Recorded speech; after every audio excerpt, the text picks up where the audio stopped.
할렐루야. 오늘 말씀 앞에 나오신 모든 성도님들을 주님의 이름으로 축복합니다. 서로 인사하겠습니다. 축복합니다.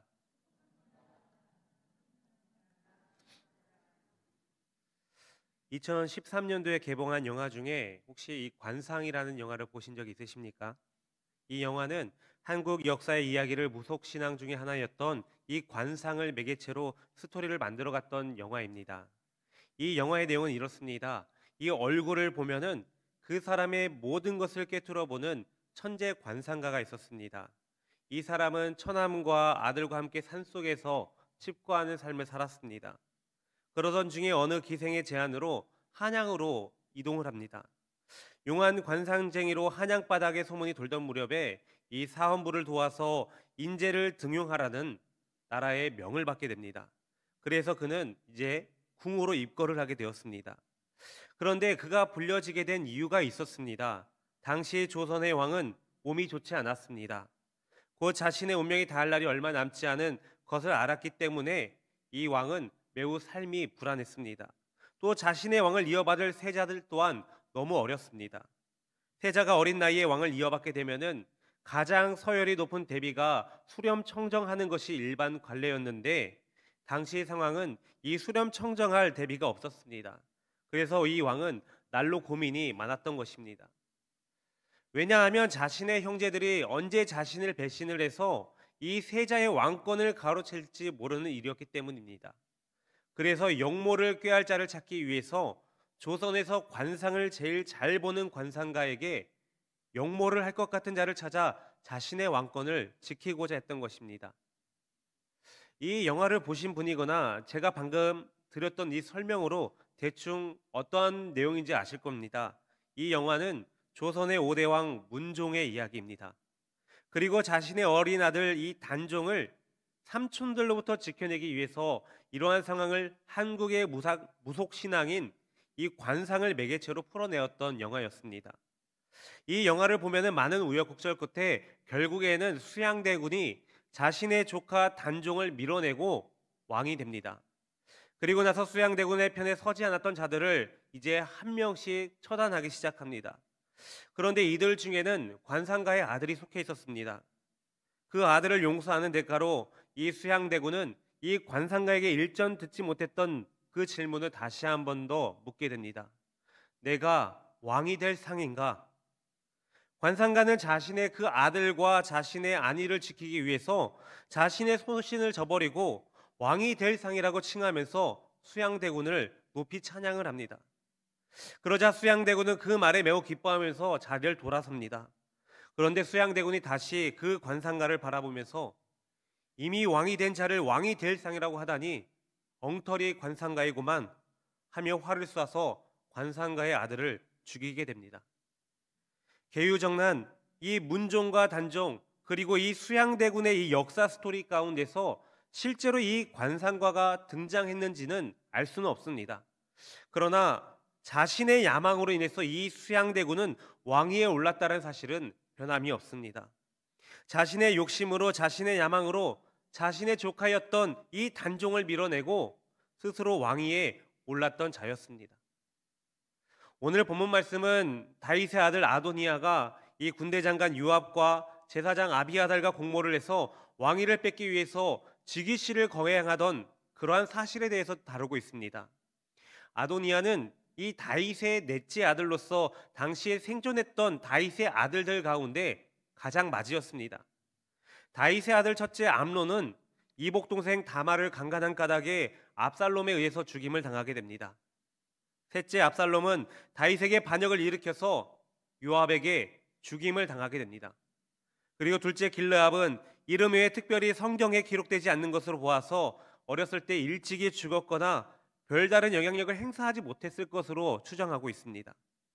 따라서 헤브론에서 태어난 이 다윗의 넷째 아들 아도니아는 세상적인 시각에서 바라봤을 때 그 누구보다도 이 다윗의 왕위에 계승자가 될 가능성이 가장 높았던 자였습니다.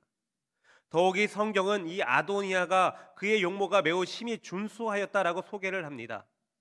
이것은 세상적인 시각으로 바라봤을 때 왕의 기품을 갖고 있었음을 말하고 있습니다. 그러나 다윗은 이러한 아도니아를 왕의 계승자로 생각하지 않았습니다. 다윗은 하나님으로부터 솔로몬이 왕이 될 것이다라는 그 말씀을 들었기 때문입니다. 그래서 비록 솔로몬이 왕위 계승자로 공식적으로 선포한 것은 아니지만 그를 왕위 계승자로 내정해둔 상황이었던 것입니다. 물론 이러한 사실은 아도니아를 포함해서 다윗의 모든 신하들이 알고 있었을 것입니다. 그런데 아도니아는 자신이 아닌 다른 사람이 왕이 된다는 사실을 용납하기 어려웠던 것입니다. 이제 다윗 왕이 힘이 없고 늙어서 나라를 돌볼 수 없는 그러한 상황이 이르게 되자 군사들을 모으고 군대 장관 요압과 제사장 아비아달과 공모해서 즉위식을 갖고서 자신이 스스로 왕으로 세우고자 자처하고 나섰던 것입니다. 그러나 이것은 분명 다윗과 뜻이 다른 내용입니다.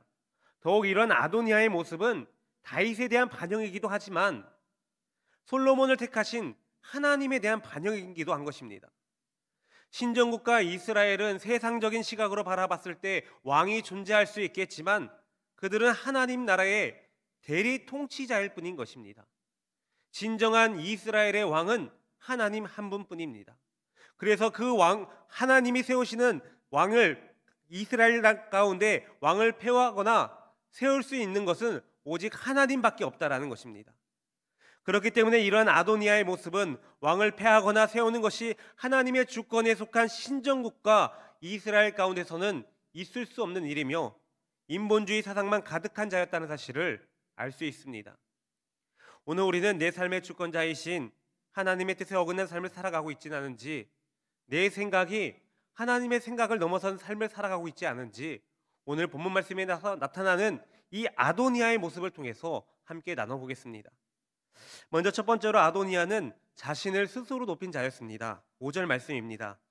그때 하깃의 아들 아도니아가 스스로 높여서 이르기를 내가 왕이 되리라 하고 자기를 위하여 병거와 기병과 호위병 50명을 준비하니. 오늘 본문 말씀 이전의 말씀을 보시면은 이 다윗은 국정을 수행하기 어려울 정도로 매우 노쇠하였음을 나타내고 있습니다. 그런데 이러한 다윗이 그럼에도 불구하고 후계자에 대한 결정을 명확하게 하지 않았습니다. 다윗이 후계자를 확정해서 공포하지 않으니까 이 서열상 가장 가능성이 높아 보였던 아도니아가 스스로 이 왕권에 대해서 야심을 노골적으로 나타내고 있는 것입니다.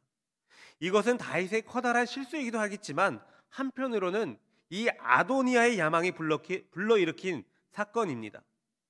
하나님의 뜻에 따라서 솔로몬을 왕위 계승자로 내정해 둔 사실을 알고 있었음에도 불구하고 이 아도니아는 하나님께서 주신 소명이나 부르심에 의해서가 아니라 인간적인 생각과 권력에 대한 탐욕으로 자신이 왕이 되겠다라고 결심한 것입니다. 이 사실을 스스로 높여서라는 그 구절 말씀을 통해서 잘 드러납니다. 스스로 높이다라는 말은 교만과 오만을 나타내는 표현입니다. 아도니아의 교만과 오만은 이 장자로서의 권리와 남보다 뛰어난 외모로 인한 인간적인 생각에서 비롯된 것이었습니다. 이스라엘의 왕은 자기가 왕이 되고 싶다라고 해서 되는 것이 아닙니다.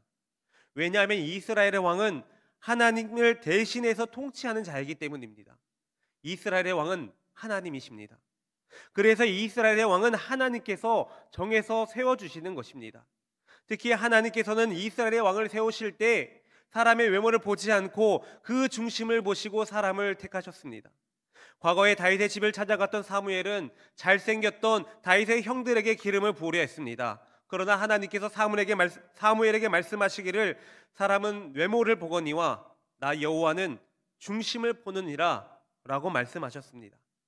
우리가 기억해야 될 중요한 사실은 하나님께서는 사람을 외모로 취하는 것이 아닙니다. 사람은 외모가 아니라 사람의 중심을 바라보시는 것입니다.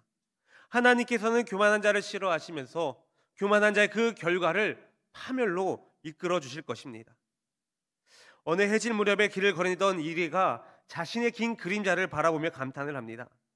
아니 내가 이렇게 덩치가 컸구나. 그런데 내가 왜 그동안 사자를 두루하며 살았을까? 라면서 자신의 그 덩치를 굉장히 감탄합니다.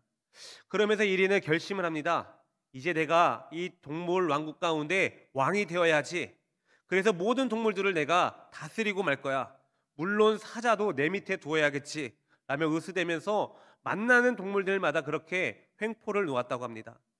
그러다 얼마 후 이 이리가 진짜 사자를 만나게 되었습니다. 교만한 이리는 이 사자 앞에 그렇게 으스대다가 사자에게 단번에 물려 죽고 말았다고 합니다. 성도 여러분, 교만한 자는 자기가 생각했을 때 아무리 완벽한 조건을 갖추고 있다 할지라도 하나님께 인정을 받을 수가 없습니다. 하나님께서는 자신의 말씀에 순종하고 하나님의 뜻에 사는 자들을 통해서 역사하시고 은혜를 베풀어 주십니다. 내 삶 중에 아직도 하나님의 뜻이 아니라 내 생각과 내 뜻대로 행하는 모습이 있다라면은 그 자리에 멈춰서서 하나님의 뜻을 구하시기를 바랍니다. 그 하나님 말씀에 순종하는 여러분들이 되시기를 바랍니다. 그 순종을 통해서 항상 겸손한 자들이 되시기를 바랍니다.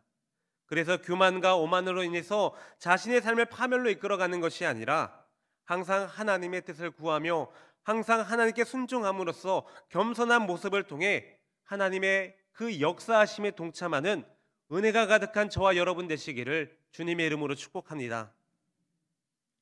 이제 두 번째로 아도니아는 이제 자신의 능력을 앞세웠던 사람입니다. 6절 말씀입니다. 그는 압살롬 다음에 태어난 자요 용모가 심히 준수한 자라. 그의 아버지가 내가 어찌하여 그리하였느냐고 하는 말로 한 번도 그를 섭섭하게 한 일이 없었더라. 아도니아는 다윗의 셋째 아들인 압살롬 다음에 태어난 아들입니다. 자신의 형들이 죽고 없거나 변변치 않기 때문에 서열에 있어서 왕위 계승에 굉장히 유리한 입장 가운데 있었던 자였습니다. 뿐만이 아니라 6절 말씀을 보시면 용모가 심히 준수하다라는 장점을 갖고 있습니다. 남들보다 뛰어난 신체적 아름다움을 갖고 있었던 자임을 표현하고 있습니다. 그러나 본문 말씀에서는 이 아도니아의 탁월한 이 외적 아름다움만을 언급할 뿐 그의 성향이나 인품에 대한 표현은 전혀 하고 있지 않습니다. 많은 사람의 주목을 받고 있는 위치에 있는 지도자에게 있어서 이 준수한 외모는 사람들의 호감을 사기도 할 것입니다. 그런데 신정국가였던 이스라엘을 통치할 지도자에게 있어서 가장 중요한 것은 그의 마음의 중심이 어디에 있느냐라는 것입니다. 과연 그가 하나님과 동행을 하는가? 그가 하나님의 뜻에 따라 사는 삶을 살아가는 자인가라는 것입니다. 다윗 역시 준수한 외모와 용맹과 기상과 그리고 뛰어난 언변을 구사했던 자였습니다. 그러나 이 다윗이 하나님께 쓰임을 받을 수 있었던 결정적인 이유는 그의 외모나 인간적인 능력이 아니라 그의 중심이 하나님을 향해 있었기 때문입니다. 하나님이 사용하시는 자는 그의 중심에 하나님이 함께 하시느냐입니다. 아무리 좋은 능력을 갖고 선한 마음을 행한다 할지라도 그 중심에 하나님이 함께 하시지 않는다라면 그가 하는 모든 일 가운데 하나님 앞에서는 모두 헛된 일이라는 것입니다. 하나님은 자신을 위해 일할 자를 찾는 것이 아닙니다.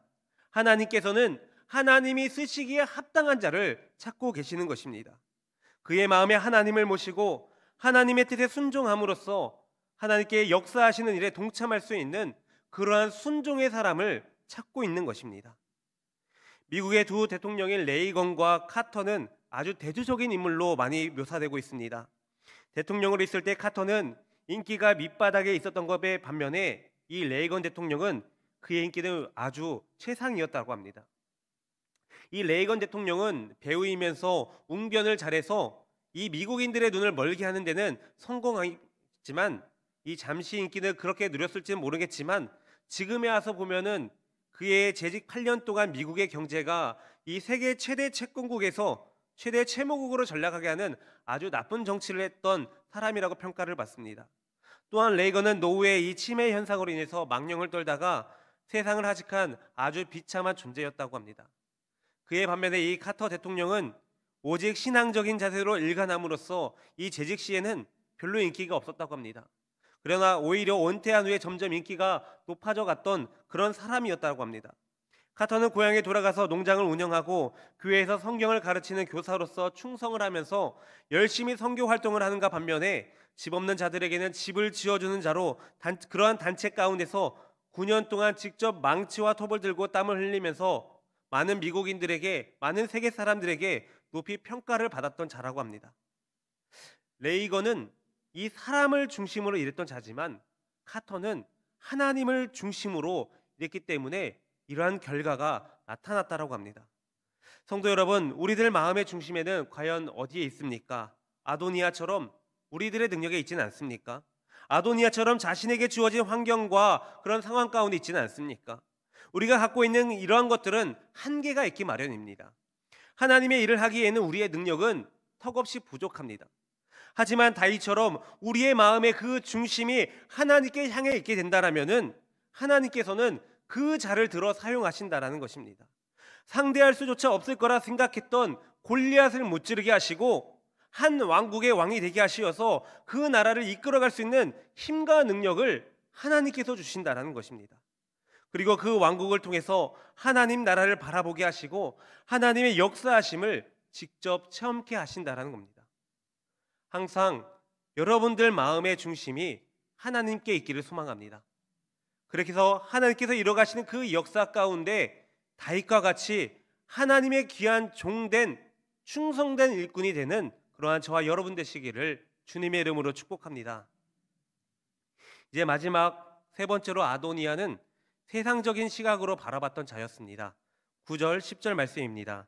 아도니아가 에르노겔 근방 수엘레 바위 곁에서 양과 소와 살찐 송아지를 잡고 왕자 곧 자기의 모든 동생과 왕의 신하된 유다 모든 사람을 다 청하였으나 선지자 나단과 분하야와 용사들과 자기 동생 솔로몬은 청하지 아니하였더라. 9절 말씀에서 아도니아는 자신의 즉위식에 자기의 모든 동생들과 이 왕의 신하된 유다 모든 사람들을 청하게 됩니다. 아도니아가 초청한 이 왕자들과 유다 출신의 이 고급 관료들은 모두 상당한 정치적 입지를 갖췄던 자들이었습니다. 특히 7절 말씀에서 요압이란 자는 이스라엘 전체의 군대 장관이었습니다. 요즘 말로 하자면은 국방부 장관에 해당되는 인물입니다. 그리고 아비아달은 공동 대제사장이었습니다. 이러한 사실은 아도니아를 비롯한 이 초청에 응한 모든 자들이 이스라엘이 하나님에 의해 다스려지는 신정국가라는 인식이 없던 자로 보여집니다. 이 사람들은 자기들의 그 야망에 따라서 아도니아를 도와 함께했던 것입니다. 그래서 지금 그들은 이 왕권 계승의 문제에 있어서 하나님의 뜻을 구하기보다라는 고대 근동에서 일반적으로 행해졌던 이 왕자들 중에 서열이 높고 인물이 출중했던 그 아도니아를 왕으로 세우려 했던 것입니다.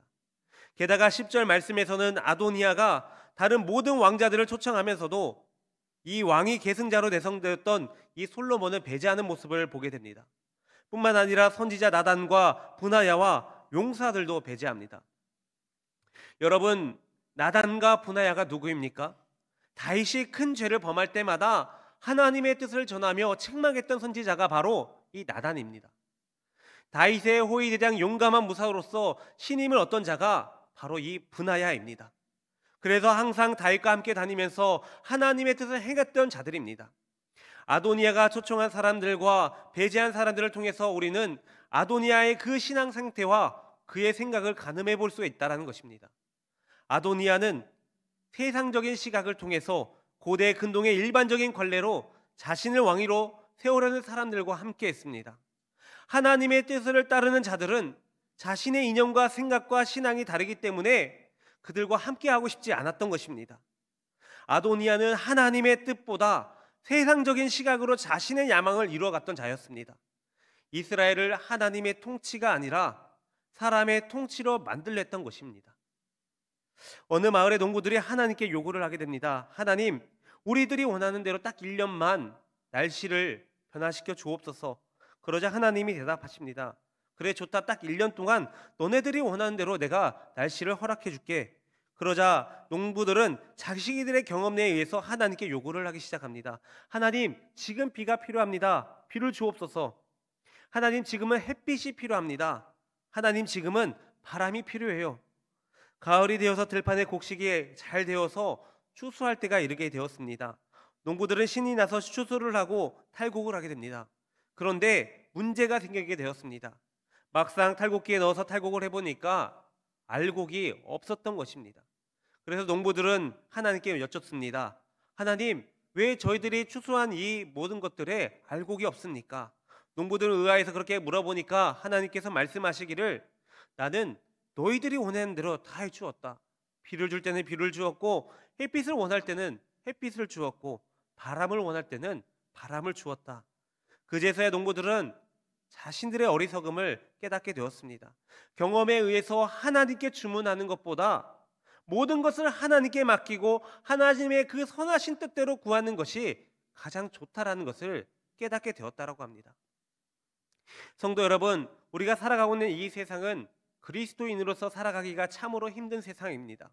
상대방을 이겨 밟고 올라서지 않으면 내가 무너지는 그러한 세상 가운데 우리는 살아가고 있습니다. 세상은 우리들에게 나만 잘 되면 된다라는 이기적인 방법으로 살아남으라 라고 우리들에게 그렇게 외쳐 말하고 있습니다. 그렇게 꼭 이겨서 절대 손해보지 말고 모든 것을 다 쟁취해서 평안을 누리며 살아가라 라고 그렇게 말을 하고 있습니다. 그런데 하나님께서 창조하신 이 세상은 내가 누군가를 이기고 짓누른다고 해서 평안을 얻을 수 있는 것이 아닙니다. 하나님께서 주시는 평안이 아니고서는 절대적으로 우리는 그러한 평안을 우리들의 삶 가운데서 얻을 수 없다라는 것입니다. 비록 내가 하고자 하는 일들이 세상 사람들 모두가 당연히 하는 일이라 할지라도 하나님 보시기에 옳지 못한 일이라면은 과감히 그 자리를 벗어나야 되는 것입니다. 아도니아의 모습처럼 세상적인 시각만을 통해서 자신의 야망을 이루어가는 것이 아니라 오직 하나님의 뜻에 따라서 하나님의 말씀에 순종하며 살아가는 그러한 저와 여러분 되시기를 주님의 이름으로 축복합니다. 사랑하는 성도 여러분, 아도니아는 스스로 이스라엘의 왕이 되는 일에 대해서 사람의 눈으로 보는 것과 하나님의 눈으로 보는 것 사이에 엄청난 차이가 있다는 사실을 전혀 몰랐습니다. 그래서 단지 왕이 세우지 않고 자기가 왕이 되는 이러한 모양새가 좋지 않다 뿐이지 자신은 크게 잘못이 없다라고 생각했을 것입니다. 그러나 하나님의 눈으로 바라보게 되면은 성령의 기름 부음 받지 않은 자가 왕이 된다라는 것은 이스라엘에 흘러갈 하나님의 은혜를 막는 일인 것입니다. 이 세상의 왕은 하나님 한 분뿐입니다. 신정국가 이스라엘은 이스라엘의 통치자이신 하나님의 명령에 따라 살아가는 모습을 모든 민족과 열방들에게 보여주어야 하는 그러한 나라입니다. 그렇기 때문에 이스라엘의 왕으로 뽑혔다 할지라도 세상적인 시각으로 바라볼 때만 왕이겠지만 하나님의 대리 통치라는 것입니다. 오늘 본문 말씀 가운데 아도니아는 왕이 되려 했습니다. 세상적인 시각으로 다른 나라들이 그래왔듯이 관례대로 자신이 왕이 되고자 했습니다. 결코 그는 하나님의 뜻과 계획과는 무관한 생각으로 자신의 야망을 통해서 왕이 되려 했던 것입니다. 아도니아는 하나님을 인정하지 않았던 것입니다. 모든 만물과 우주 만물을 통치하시는 그 하나님을 왕으로 인정하지 않은 것입니다. 아도니아의 모습을 통해서 오늘날 우리들의 모습을 다시 한 번 더 되돌아보시길 바랍니다. 내 삶의 주권자이며 우리의 왕이신 하나님의 뜻에 맞게 살아가고 계십니까? 혹여나 내 생각과 내 뜻을 위해서 하나님의 계획을 바꾸거나 하나님을 이용하고 계시지는 않습니까? 그렇다면 아도니아처럼 자신의 뜻을 위해 교만과 오만으로 하나님을 넘어서는 그러한 모습이 아니라 항상 하나님을 자신의 마음에 품고 살았던 다윗처럼 우리들의 마음에 그 하나님을 모시고 하나님의 뜻에 합당한 삶을 살아가는 저와 여러분들이 되시기를 주님의 이름으로 축복합니다. 기도하겠습니다. 은혜로우신 하나님 감사합니다. 오늘도 이 예배의 자리 가운데 모이게 하여 주시고 하나님의 귀하신 뜻을 알아갈 수 있도록 인도하여 주시니 감사합니다. 부족한 저희들이 항상 겸손한 마음으로 주님의 뜻이 어디에 있는지, 주님께서 우리에게 계획하신 일들이 어디에 있는지 오직 하나님의 말씀으로 찾아가는 저희들이 되게 하여 주옵소서. 거룩하신 하나님, 하나님께서 허락하신 삶을 살아갈 때에 우리는 아도니아처럼 교만하고 오만한 모습을 가지고 살았을 때가 참으로 많았습니다. 어떤 일들을 행할 때마다 주님을 외면시하고 주님을 인정치 않고 나의 뜻과 나의 생각대로 살아올 때가 너무나도 많았습니다. 이러한 저희들의 교만하고 오만함을 용서하여 주시고 우리들의 마음이 오직 하나님께로 향하여질 수 있도록 인도하여 주옵소서. 그래야 늘 어떤 일을 한다 할지라도 하나님을 우리들의 마음에 품고 하나님의 뜻이 무엇인지 겸손하게 주님께 구하며 나아가는 저희들이 되게 하여 주옵소서. 작은 사소한 일 하나까지도 주님께서 우리를 통해 이루시고자 하는 일이 어디에 있는지 민감하게 반응하게 하여 주시고 오직 하나님의 뜻과 계획이 우리를 통해 이루어질 수 있도록 낮은 자세로 겸손하게 하나님의 뜻에 순종하는 저희들이 되게 하여 주옵소서. 그래야 예수 그리스도를 우리의 삶 가운데 유일한 왕으로 모시게 하여 주시고 그 주님께서 우리를 통치함으로써 하나님의 나라를 이루어갈 수 있도록 인도하여 주옵소서. 그렇게 주님의 마음을 품고 우리를 향하여 주님의 뜻을 이루어가는 저희들이 되게 하실 줄 믿사오며 거룩하신 우리 주 예수 그리스도의 이름으로 기도합니다. 아멘.